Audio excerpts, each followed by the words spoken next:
Hi friends, welcome to మనసులో మాట. ఈ రోజు అయితే ఒక కొత్త స్టోరీతో మీ ముందుకు వచ్చాను.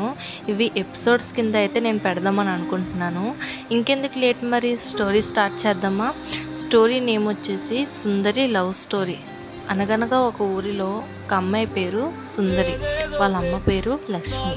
అయితే సుందరి చూడ్డానికి చాలా మందంగా ఉండేది. అంటే నల్లగా అండ్ లావుగా, చూసేవారు ఎవరు తన్ని ఇష్టపడేవారు కాదు. అయితే సుందరికి 18 సంవత్సరాలు. అమ్మ చాటునే పెరిగింది. ఎవరితోటి మాట్లాడేది కాదు, ఎవరు ఫ్రెండ్స్ కూడా లేరు. తను ఏ విషయం కూడా వాళ్ళ అమ్మ దగ్గర దాచేది కాదు. అయితే తిను ఒకరోజు కాలేజ్కి వెళ్తుంది. వెళ్ళే దారిలో ఒక అబ్బాయి, అంటే తన పేరు శివ, ఆ అబ్బాయి వచ్చి, నేను నిన్ను లవ్ చేస్తున్నాను, నువ్వు నాతో వస్తావా, పెళ్లి చేసుకుంటాను అని మాట్లాడుతారు. అంతలోగా సుందరి